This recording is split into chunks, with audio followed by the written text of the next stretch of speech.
Assalamu alaikum wa rahmatullahi wa barakatuh. Le mois de pèlerinage, le 12e mois du calendrier musulman.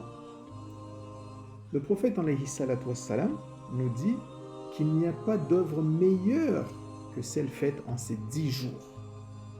Du coup, il est recommandé de faire des efforts dans les actes d'adoration, tels que la prière, les rappels d'Allah, les contacts avec la famille, les aumônes.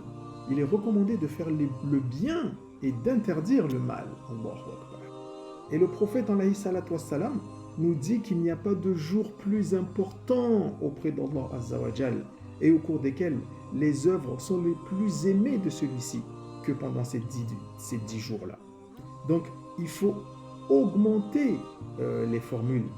Dire le takbir, Allahu Akbar, le tahlil, la ilaha illallah, le tahmid, alhamdulillah.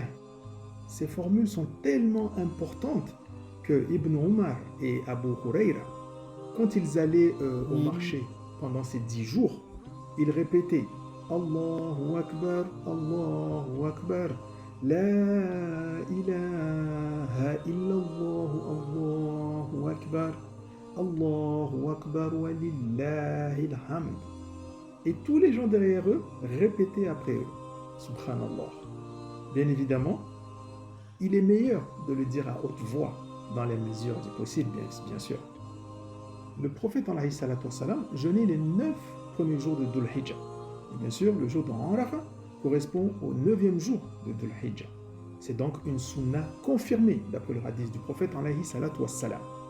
Et la récompense est que Allah subhanahu wa ta'ala efface tes péchés de l'année écoulée et ceux de l'année à venir, subhanallah. Donc dis-toi que un hajj qui est accepté par Allah Azza wa Jal n'a d'autre récompense que le paradis. Allahu Akbar. Sans oublier le sacrifice d'une bête pour ceux qui le peuvent, c'est-à-dire financièrement.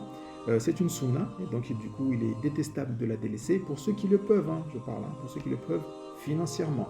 Et il est sunna aussi pour ceux qui savent comment égorger, d'égorger lui-même ses bêtes. Le prophète alayhi salatu wassalam a égorgé lui-même ses bêtes. D'accord? Il a dit Bismillahi wa Allahu Akbar.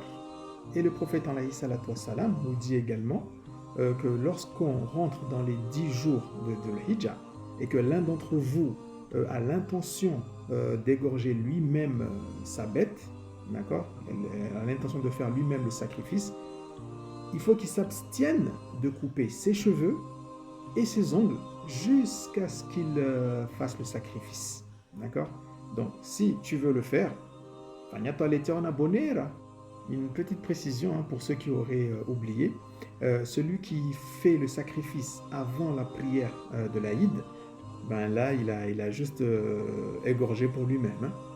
Et du coup, celui qui fait le sacrifice après la prière de l'Aïd, là par contre, le sacrifice est bien fait et la sunna est respectée. Et il est également de sunna pour la personne qui sacrifie de manger une partie de sa viande. Donc il est préférable de la diviser en 3, un tiers pour toi, une deuxième partie pour tes proches et tes voisins, et le 3e tiers en aumône pour les plus nécessiteux. Et le prophète alayhi salatu wassalam, après avoir égorgé, il mangeait le foie de mouton. Qu'Allah Azza wa Jal illumine nos cœurs et fasse de nous des gens pieux. Salamana aman, insha'Allah.